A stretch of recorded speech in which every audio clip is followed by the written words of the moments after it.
Yawon gid ang aton mahal nga Ginoo, mga utod ko kay Kristo. Kay ginopdan ninyo kami sa amon nga mga videos. Gani mga utod ko, op ninyo kami liwat sa lakat pamatanon sang ADG Youth Ministry. Makadto naman kayo subong sa New Lucena sa Bulalakaw. Upod ko si Manong Ilon. Kag nauna na to nga amon mga upod. Let's go!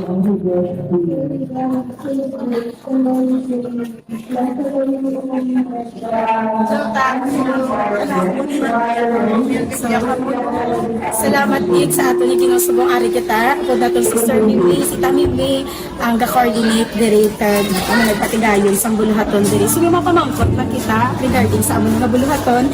Ta ang tuigan sa pagkabalo nato is tuigan nga buluhaton. Kagkasanto nagsugod nga amo ni ginapipon ang mga kamatan, especially sa high school, ang mga elementary, kag amo ni recollection kag gina-invite ang Anjas Gugma Youth Ministry, Anjas Gugma Community diri. Sa 2000, sa madumduman ko 2018, tapos lockdown 19. 17, gali 17, 18, pagka 19 na lockdown, di ba? Tapos pagka 2022, nag-start naman. 2022, pag last year, 2022, times ikit na nag-resign sa katuin. Supporting ako naman ni Tagayon sa Grasya ka Ginoo. And tita, ano ang goal na aral ikaw sa imo? Kita na-inspire ikaw ni ikaw naging alagyan na natigayon ng connection. Anong inspirasyon ba sa imo ka?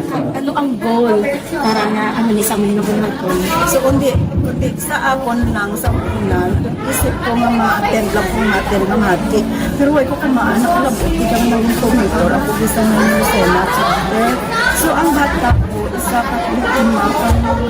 ka ano ng posesyon, kang injured, is na-depress, nakasusun ko ng kabataan, tinutulog ko sa kananda, wala nga daw naluoy, kabala nga daw ay pagkatuan, ang isang katuan, ang panabuhi, wala nga daw, ang basa tulog na daw mga kabataan, ng mga nagasinilitanay sa tindahan, wala.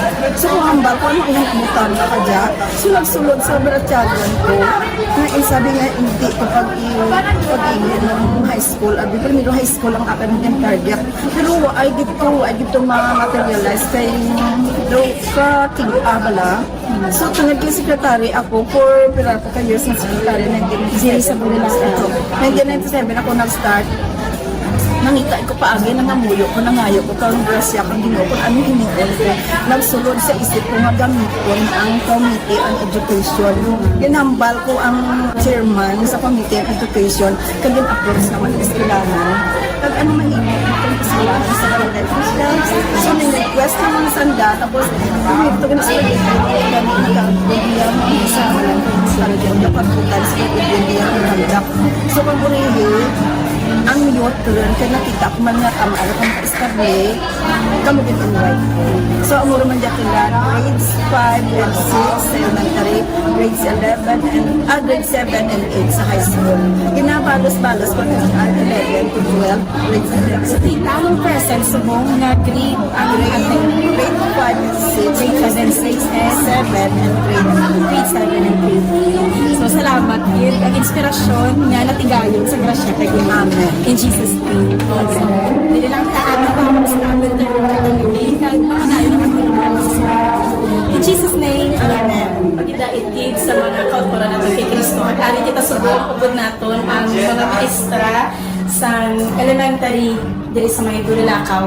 Kag pamangkot natin sila kung ano ang positibo nga sa gin ito dos pining bulaton. Ang positibo nga nakita mo nag-oo kung sige tipunan ng kabataan kag muna ang kami sila sa puno sa Diyos.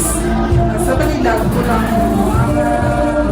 kung mga-under yung mga bataan sa mga ang pagsilong na mahagal sa Diyos at least makabuli man sa ila makakabili sa sa mga bagay at paano mananda wala ito then mag-realize ko na ay tayo sa ang parang isa wala ko sa akin siyempre ang akin talong-talad na mga ako sa problema na narapot no siyempre sa bagay siya ang mga bata na makarealize na lang na makarapit kita sa Ginoo hindi nakapusap na mga na maka-realize na ang faith natin, makabuligid ka natin sa kalimutan. Kaya ang wala mang no, kaya natin. Sa last year, maaari magkapag-connection. Kaya ang wala, kaya nakita lang na ang kabataan ni Bato, hindi ang Diyos. Ang mga kabataan ni Bato, hindi ang Diyos. Kaya sa amin ni, ano din-expect natin after ni San Bulato? Ano din-expect natin na Nga magtaasan na faith. So, di ma'am, last year, mga ilang mga ka connection na present kami na naka-attend man sila. Dira ginapasalamatan nato ng Ginoo nga sila man ang mga maestra naton diri nagsabat man sa tawag sa Ginoo maging kabahin sa among sininga buluhaton ang mga pamatanon, mga kabataan makabatik sa pulong sa Dios kag inang mga kabataan nga na hindi magapabilin sa kaintangan nga ara lang sa nga wala sa paglaom kundi dila matagaan paglaom na ang tanan gali may solusyon kag amo si Jesus ang solusyon sa tanan. In Jesus name, ma'am, thank you gid ako man ang tao ng pamangkot at least kay gin sila man nanging parte nga nag-oo kay kung hindi mag-oo ang mga hindi magkagwa ang mga bata. Thank you, man kanino. Sa tayo niyo ang yung para man sa parang gagawin. Amen. Basta para kay Jesus kasi hindi ginasayang. Amen. So salamat gid ma'am. Ano gid ma'am? Perenzo. Ma'am and ma'am Paspe. Paspe. Ma'am Paspe and ma'am Dalumpines. Dalumpines. Si Ma'am Dalumpines, Ma'am Paspe and Ma'am Perocho. So salamat din sa aton mga ma'am. Diri i-bless gid ni Jesus ining eskwelahan, elementary and high school. Ang tanan naton yung pamatanon diri sa Mayon Lucena. In Jesus name, amen.